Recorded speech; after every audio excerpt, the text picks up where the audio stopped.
नमस्कार दोस्तों, चलिए आज हम बात करते हैं एसएससी सीजीएल का नोटिफिकेशन 2025 का आउट हो गया है, तो इसके बारे में हम आज इस वीडियो में बात करेंगे। आज हम इस वीडियो में एसएससी सीजीएल का नोटिफिकेशन जानेंगे संपूर्ण तरीके से। इसमें आज हम जानेंगे कि एप्लीकेशन कब से स्टार्ट हो रहे हैं और एप्लीकेशन की डेट, क्लोजिंग डेट कब है, ठीक है? और बहुत सारे बच्चों के जितने भी डाउट होते हैं मैं इस वीडियो में कवर करने की कोशिश करूँगा। जैसे कि वैकेंसियाँ कितनी हैं और एग्ज़ाम 1 की डेट यानी एग्ज़ाम 1 टायर 1 की डेट कब है और टायर 2 की कब है।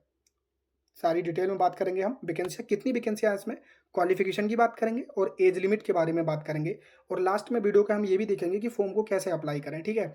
और एग्ज़ामिनेशन 1 का टायर 1 का सिलेबस क्या है और कितने मार्क्स वगैरह का होता है और टायर 2 के बारे में जानेंगे और फ़ी कितनी है, एप्लीकेशन फ़ीस कितनी है, उसके बारे में भी इस वीडियो में हम जानेंगे। तो दोस्तों, अगर आप इस चैनल पर नए हैं तो प्लीज़ पहले तो चैनल को सब्सक्राइब कर लें एंड अपने दोस्तों तक इस वीडियो को ज़्यादा से ज़्यादा शेयर करें और बेल आइकन को प्रेस कर लें, जिससे मैं किसी भी नेक्स्ट टॉपिक पे अगर क्लास लेता हूँ तो उसका नोटिफिकेशन आप तक चला जाएगा और आप किसी भी टॉपिक पे क्लास चाहते हैं तो वो भी आप कमेंट बॉक्स में बता सकते हैं। तो चलिए दोस्तों, कम समय में हम इसे समझने की कोशिश करते हैं, इसके एसएससी सीजीएल नोटिफिकेशन 2025 के बारे में। चलिए अब हम इसके फॉर्म के बारे में जानते हैं, ठीक है? जैसे कि आप यहाँ पर देख सकते हैं, कंबाइंड ग्रेजुएट लेवल एग्जामिनेशन 2025, जिसमें है date of submission of online application, यानी कि एप्लीकेशन की जो डेट है वो 9 जून 2025 से 4 जुलाई 2025 के बीच आप फॉर्म अप्लाई कर सकते हैं, ठीक है? 9 जून से स्टार्ट है फॉर्म और 4 जुलाई पर इसका लास्ट होगा। Last date and time for receipt of online application, यानी कि लास्ट डेट जो है वो 4 जुलाई 2025 है, यानी कि अभी आप 9 जून से 4 जुलाई के बीच में कभी भी फॉर्म अप्लाई कर सकते हैं। और मैं तो आपसे यही कहूँगा कि आप जितना जल्दी हो सके, क्योंकि जितने बच्चे स्टूडेंट सीरियस हैं वो तो शुरू में ही करवा देंगे ऑनलाइन और उन्हें करवा देना भी चाहिए शुरू में ही, क्योंकि फिर बाद में साइट थोड़ा-सा ऐसे ही चलने शुरू हो जाती है, तो इसमें दिक्कत ना हो आपको किसी भी प्रकार की। इसलिए बोल रहा हूँ कि आप अपना फ़ॉर्म शुरू में ही ऑनलाइन करा दें, तो बहुत अच्छा रहेगा। जैसा इसमें दे रखा है, लास्ट डेट जो है एग्ज़ाम की एप्लीकेशन की, वो है 4 जुलाई 2025। अब इसमें जो कुछ इम्पोर्टेंट चीज़ दे रखी है, वो ये कि last date and time for making online fee payment, यानी फ़ीस कटवाने की जो लास्ट डेट है, वो है 5 जुलाई 2025 तक आप अपनी फ़ॉर्म ऑनलाइन फ़ीस कटवा सकते हैं। नेक्स्ट, अगर आपके फ़ॉर्म में कोई भी मिस्टेक हो जाती है, तो उसको भी आपको करेक्शन विंडो के लिए भी एक डेट ओपन होती है। जैसे कि इसमें दे रखा है, dates of window for application form correction including online payment. तो इसमें आपकी अगर कोई फॉर्म में गलती हो जाती है किसी कारणवश, तो आप अपना फॉर्म सवरवा सकते हैं, जिसमें डेट दे रखी है 9 जुलाई 2025 से 11 जुलाई 2025 के बीच आप अपना फॉर्म करेक्शन करवा सकते हैं, इस डेट के बीच। अब इसमें जो टायर 1 होता है, यानी कि टेंटेटिव शेड्यूल ऑफ टायर 1, यानी कि टेंटेटिव है, ऐड बज भी सकता है, लेकिन संभावना यही रहती है। टेंटेटिव शेड्यूल ऑफ टायर 1, यानी टायर 1 की जो एग्ज़ाम डेट है वो है 13 अगस्त से 30 अगस्त 2025, यानी कि जो टायर 1 जो होगा वो 13 अगस्त से 30 अगस्त के बीच में हो जाएगा। तो इसलिए आपको बहुत ये फ़ायदेमंद होता है, क्योंकि हमें पहले से ही पता चल जाता है एग्ज़ाम की डेट का। बहुत सारे एग्ज़ामों में डेट का भी नहीं पता चल पाता। Second, tentative schedule of tyre 2, यानी कि टायर 2 यानी का जो एग्ज़ाम डेट दे रखी है वो है दिसंबर 2025 और इसमें टोल फ्री नंबर भी दे रखा है, अगर कोई भी इशू हो तो आप इस पे कॉल कर सकते हैं। तो अभी अभी हमने जाना इसका क्लोजिंग डेट, ओपनिंग डेट और करेक्शन डेट, ठीक है? और फ़ी पेमेंट की लास्ट डेट भी देनी और पेपर 1 का और सेकंड दोनों की हमने एग्ज़ाम डेट जानी। चलिए अब हम इसकी अगर हम उसकी बात करें कि कितनी इसमें वैकेंसियाँ हैं, तो उसके बारे में बात करते हैं। चलिए दोस्तों, अब हम इसकी वैकेंसी के बारे में बात करें, तो जिसमें वैकेंसियाँ हैं आप देख सकते हैं 14,582 वैकेंसियाँ हैं इस समय, ठीक है? लेकिन ये टेंटेटिव वैकेंसियाँ, संभावना है कि आपको बढ़ के ये वैकेंसीज़ हो जाएँ, बढ़ जाएँ कुछ समय में। आपको जल्द से जल्द सुनने को मिल भी जाएगा कि एसएससी सीजीएल में कुछ वैकेंसियाँ इंक्रीज़ हुई हैं। तो इसमें इस समय जो है वो 14,582 वैकेंसी है। जैसे कि पीछे भी आपने देखा होगा, करीब 34-35 हज़ार भी वैकेंसी इसमें आ रखी है। जैसे कि आप जानते ही हैं, आपने अगर फॉर्म अप्लाई किया होगा तो आपको पता होगा। लेकिन जनरली सेकंड बार ये ज़्यादा हाईएस्ट वैकेंसी है। तो क्योंकि जनरली इसमें 8-10 हज़ार से नीचे ही वैकेंसी देखने को मिलती हैं और इस समय बहुत अच्छी वैकेंसी है 14,582 इसमें। क्योंकि जनरली ज़्यादा वैकेंसी कभी-कभी देखने को मिलती है, इस बार ये बहुत ज़्यादा अच्छी वैकेंसी है, जैसा कि आप जानते हैं। तो परेशान ना हो, वैकेंसियाँ बहुत अच्छी हैं, आप अपनी तैयारी करें बढ़िया से, ठीक है? और इसमें आगे भी देखते हैं इसकी क्वालिफ़िकेशन के बारे में अब हम। तो चलिए दोस्तों, अब हम इसकी क्वालिफ़िकेशन के बारे में जानते हैं। तो देखो, क्वालिफ़िकेशन के बारे में जानने से पहले हमारा ये जानना इम्पोर्टेंट है कि जो सीजीएल होता है, इसमें ना 2 पोस्ट ऐसी होती हैं जिनके लिए एसेंशियल एजुकेशन चाहिए होती है। तो उसके बारे में अगर हम बात करें, तो जिसमें पहली होती है जेएसओ, सेकंड होती है एसआईजी, ठीक है? ये बहुत कम बच्चे होते हैं जिनकी तैयारी कर रहे होते हैं, बाकी जनरल उन्हीं के लिए रहती हैं 14,000 के आसपास। तो अगर हम इसमें देखें तो जैसे कि जेएसओ की बात कर लेते हैं हम इसमें, जैसे कि जेएसओ की बात करें तो इसमें मांगा होता है bachelor's degree in any subject from a recognised university और इंस्टीट्यूट, यानी कि आपका बैचलर डिग्री किसी भी सब्जेक्ट से होना चाहिए, ठीक है, कितने भी परसेंट ऐसा होना चाहिए, लेकिन रिकॉग्नाइज्ड यूनिवर्सिटी और बोर्ड से होना चाहिए, इंस्टीट्यूट से होना चाहिए, लेकिन साथ में बैचलर डिग्री के साथ में आपका एटलीस्ट 60% मार्क्स इन मैथमेटिक्स, आपका बैचलर डिग्री ये वाली तो होनी चाहिए किसी भी यूनिवर्सिटी या किसी भी इंस्टीट्यूट से जो रिकॉग्नाइज्ड हो, उसमें कोई सा भी सब्जेक्ट हो चलेगा, लेकिन उसके साथ साथ आपको जो 12th में मैथ होनी चाहिए और उस मैथ में 60% मार्क्स होने कंपलसरी हैं, इसमें ये बात कही गई है, ठीक है।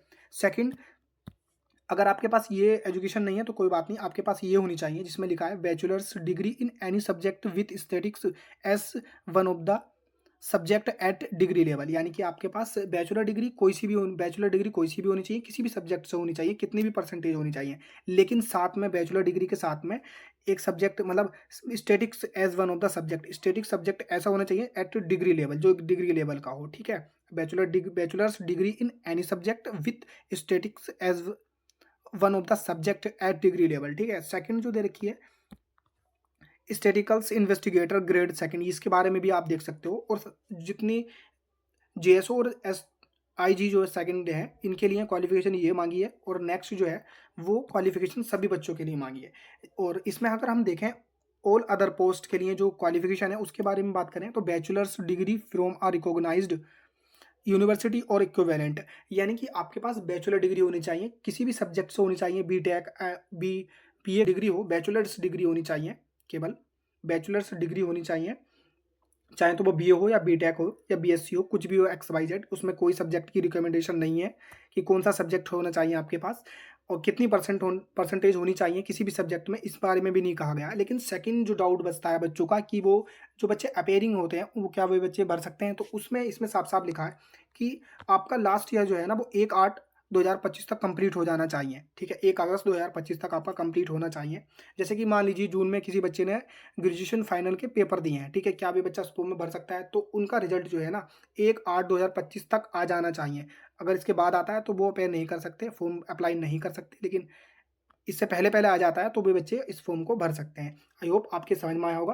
क्वालिफिकेशन में बात करें तो देखो क्वालिफिकेशन इसमें 2 पोस्ट ऐसी होती है जिनके लिए एसेंशियल एजुकेशन मांगी होती है, जिसमें लिखा है essential education qualification as on 1/8/2025, यानी कि 2025 तक ही 1/8/2025 तक ये क्वालिफिकेशन आपके पास होनी चाहिए, जिसमें जेएसओ के लिए मांगी है और एसआईजी ग्रेड 2। आई होप आपके इसके बारे में समझ में आया। नेक्स्ट हम बात करते हैं, चलिए अब हम इसकी एज लिमिट के बारे में बात करें तो देखो इसमें लिखा रखा है एज लिमिट एज ऑन 1 अगस्त 2025, आपकी जो एज काउंट की जाएगी वो 1 अगस्त 2025 से की जाएगी। Requirement of age for various post is as follow, ठीक है, कुछ पोस्टों में जो है वो 18 से 27 वर्ष एज मांगी गई है, कुछ में 20 से 30 वर्ष, कुछ में 18 से 30 वर्ष और कुछ में 18 से 32 वर्ष। लेकिन अब कुछ बच्चों के मन में होगा कि जो SC ST OBC जिन्हें रिजर्वेशन मिलता है उनका, तो वो बच्चे इस भर्ती में जितना, जैसे मान लीजिए ओबीसी वालों को 3 वर्ष छूट है तो वो 30 तक भर सकते हैं, इसमें 18 से 30 तक, तो इसी तरीके से वो अपना इसमें ऐड कर सकते हैं, तो आप इससे परेशान ना हो। एज लिमिट की हमने बात की तो कुछ में आपका देख सकते हैं 18 से 27 वर्ष, 20 से 30 वर्ष और 18 से 30 वर्ष, और कुछ में 18 से 32 वर्ष दे रखी है, और आपकी जो एज काउंट की जाएगी वो 1 अगस्त 2025 से की जाएगी। तो इसके बारे में समझ, जिसे भी रिजर्वेशन मिलता है एज में वो अपने इसमें ऐड कर सकते हैं, वो बच्चे परेशान ना हो। नेक्स्ट हम देखेंगे इसका पे स्केल। अगर हम इसके पे स्केल की बात करें तो जैसा कि आपने इसमें देख रखा है सारी पोस्ट दे रखी होंगी, इसमें आप अपना नोटिफिकेशन डाउनलोड करें और उसमें आप सारी पोस्ट के बारे में देख सकते हैं। तो देखो कुछ पोस्ट जैसे दे रखी हैं तो उनको पोस्ट दे रखी हैं या किस डिपार्टमेंट के अंतर्गत आती हैं वो, और कौन से ग्रुप में आती हैं, और उसके लिए एज लिमिट के बारे में भी इसमें बताया जा रखा है। जैसे कि आप इसमें देख सकते हैं टेबल में सारा दे रखा है, नोटिफिकेशन डाउनलोड करेंगे तो उसमें आपको ये सारा मिल जाएगा, डिटेल ऑफ द पोस्ट के बारे में, पे स्केल के बारे में। जैसे कि हम इसमें एक दो को देखें तो जैसे कि बहुत सारे बच्चे इसे भरते हैं असिस्टेंट सेक्शन ऑफिसर, जिसमें जो इंटेलिजेंस ब्यूरो में आता है, और ग्रुप बी की जॉब है ये, और जिसमें जो है एज लिमिट मांगी है 18 से 30 वर्ष, ठीक है। तो पे स्केल इसमें सारा दे रखा है, आप नोटिफिकेशन डाउनलोड करेंगे तो उसमें आपको ये टेबल मिल जाएगी जिसमें सारा, क्योंकि इसमें इतना बहुत लंबा हो जाएगा ये, इस वजह से हम पूरा नहीं बता सकते, आप प्लीज़ डाउनलोड कर लें और उसमें सारा नोटिफिकेशन आपको मिल जाएगा। चलिए अगर हम बात करें कि फॉर्म कैसे अप्लाई करोगे, तो जनरली बच्चे सभी जानते हैं कि फॉर्म कैसे अप्लाई किया जाएगा। कुछ बच्चे साइबर कैफे पे करवा कर आते हैं। तो देखो आपने ओटीआर करवा रखा होगा, तो उस ओटीआर के माध्यम से आप अपना फॉर्म अप्लाई कर सकते हैं। और अगर आप डिटेल वीडियो चाहेंगे कि आपको डिटेल चाहिए कि कैसा फॉर्म भरा जाना, तो प्लीज़ कमेंट बॉक्स में बता सकते हैं, मैं उसका वीडियो आपको बना दूंगा और इसी चैनल पर आपको मिल जाएगा, तो चैनल को भी सब्सक्राइब कर लें। तो अगर देखो ओटीआर आपने बनवा रखा होगा, उसमें अगर आपको कोई एजुकेशन ऐड ऑन करनी होगी तो वो हो जाएगी आपकी, और ओटीआर के माध्यम से ही फॉर्म अप्लाई किया जाएगा। चलिए अब हम आगे देखते हैं इसके बारे में। तो ओटीआर के माध्यम से ही फॉर्म अप्लाई किया जाएगा, तो आप उससे परेशान ना हो। अगर आप फुल डिटेल वीडियो चाहते हैं इस पर, तो आप बता सकते हैं। अब हम इसके एग्जाम के बारे में जानते हैं। तो देखो scheme of examination, the computer based examination will be conduct in 2 tiers as indicated below. देखो इसके जो एग्जाम होते हैं वो 2 होते हैं, टायर 1 टायर 2, ठीक है। और इसमें दे रखा है marks scored by the candidates in computer based examination if conduct in multiple shift, यानी कि आपका एग्जाम जो है कंप्यूटर बेस्ड एग्जाम होगा और उसका जो है कंडक्ट कराया जाएगा मल्टीपल शिफ्ट में। Will be normalised by using the procedure published by the commission vide notice date जो दे रखी है वो ये है। And such normalised score will be use to determine final merit and cut off marks. इसमें देखो नॉर्मलाइजेशन भी होता है, जैसे कि इसके बारे में आप जानते ही हैं। अगर हम इसके एग्जाम के बारे में बात करते हैं सीधे, क्योंकि आप इसके बारे में सबके बारे में जानते हैं। अगर हम टायर 1 की बात करें तो इसमें, अगर टायर 1 में हम देखें तो इसमें देखो 4 सब्जेक्ट आते हैं, जिसमें कि एक होता है जनरल इंटेलिजेंस एंड रीजनिंग, जिसके 25 क्वेश्चन होते हैं और उसके मैक्सिमम मार्क्स जो होते हैं 50, यानी एक क्वेश्चन का 2 नंबर, ठीक है। सेकेंड होता है आप जनरल अवेयरनेस की बात कर सकते हैं, जिसमें होते हैं 25 क्वेश्चन, जिसके 25 मार्क्स मिलते हैं, ठीक है। क्वांटिटी एप्टीट्यूड यानी कि मैथ, जिसके 25 क्वेश्चन होते हैं और 50 उसके मार्क्स मिलते हैं। अब हम देखेंगे इंग्लिश को, जिसमें 25 मार्क्स होते हैं, 25 क्वेश्चन होते हैं, जिसमें 50 मार्क्स मिलते हैं, यानी कि एक क्वेश्चन 2 नंबर मिलते हैं एक क्वेश्चन के। इसमें 4 सब्जेक्ट आते हैं, जिसमें कि रीजनिंग, जीएस और मैथ, इंग्लिश, ये 4 सब्जेक्ट आते हैं। 25-25 क्वेश्चन आते हैं इसमें और 50-50 मार्क्स मिलते हैं एक सब्जेक्ट के लिए, 50 मार्क्स, यानी कि पूरा 200 नंबर का पेपर होता है। और उसके लिए समय मिलता है 1 घंटा, ठीक है, जिसमें कि 1/4 की नेगेटिव मार्किंग होती है, जैसा कि आप इसके बारे में जानते ही हैं। नेक्स्ट देखें अगर हम टायर 2 के बारे में बात करें। चलिए अब हम टायर 2 की बात करते हैं। तो देखो पेपर टायर 2 जो होता है, इसमें पेपर 2 पेपर होते हैं, सभी को जो देने होते हैं। जो मैंने बात की थी कि शुरू में कि जो 2 पोस्ट ऐसी होती हैं जिनके लिए एसेंशियल एजुकेशन चाहिए होती है, तो उनके लिए ये वाला पेपर होता है नीचे वाला, और बाकी सभी के लिए ऊपर वाले होते हैं। तो हम जो बात करेंगे ऊपर वालों के लिए बात करेंगे। जैसा कि इसमें पेपर 1 में 2 सेक्शन होते हैं, ठीक है, जो 2 घंटे 15 मिनट का होता है। अभी हम इसके बारे में समझाएंगे आपको। इसमें 2 घंटे 15 मिनट का जो पेपर होता है, इसमें जो है पहला सेक्शन होता है, जिसमें कि मैं जूम कर लेता हूँ, जिसमें कि देखो मैथ और रीजनिंग होती है पहले सेक्शन में। तो इसमें मैथ के 30 क्वेश्चन आते हैं और रीजनिंग के 30 क्वेश्चन आते हैं। टोटल जो होते हैं वो 60 क्वेश्चन होते हैं, और टोटल 60 क्वेश्चन के 180 नंबर, यानी कि एक क्वेश्चन 3 नंबर का। और इसके लिए 1 घंटे का प्रॉपर समय मिलता है। इस और इस 1 घंटे में केवल आप मैथ और रीजनिंग में ही कर सकते हैं, नेक्स्ट सेक्शन पे आप नहीं आ सकते। और फिर इसके लिए सेकंड जो सेक्शन होता है पेपर फर्स्ट में, सेकंड सेक्शन जो होता है उसमें आता है English language and comprehension, second होता है जनरल अवेयरनेस। तो इंग्लिश लैंग्वेज एंड कंप्रहेंशन के लिए 45 क्वेश्चन आते हैं और जनरल अवेयरनेस के लिए 25 क्वेश्चन आते हैं। टोटल जो है 70 क्वेश्चन हो जाते हैं। 70 क्वेश्चन के 210 मार्क्स मिलते हैं और 1 घंटे का इसके लिए भी समय मिलता है। तो जनरली बच्चों को इसमें तो समय कंप्लीट हो ही जाता है, लेकिन इसमें दिक्कत आ जाती है ऊपर वाले फर्स्ट सेक्शन में। सेकंड, इससे 2 घंटे का पेपर के बाद आपका सेकंड थर्ड सेक्शन जो होता है, यानी कि पेपर फर्स्ट में 3 सेक्शन होते हैं, जिसमें कि आपको पहले में बताया, सेकंड और थर्ड होता है कंप्यूटर नॉलेज टेस्ट। इसके बारे में आप जानते होंगे कि किस, जैसे कि यूआर वालों को कितने परसेंट, 30% मार्क्स लाने होते हैं इसमें, और SC, ST, OBC सभी के लिए अलग अलग क्राइटेरिया है इसमें पास होने का। तो थर्ड सेक्शन जो है वो कंप्यूटर नॉलेज टेस्ट होता है, ठीक है, जो कि 20 क्वेश्चन आते हैं, जिसमें कि एक क्वेश्चन 3 नंबर का है। तो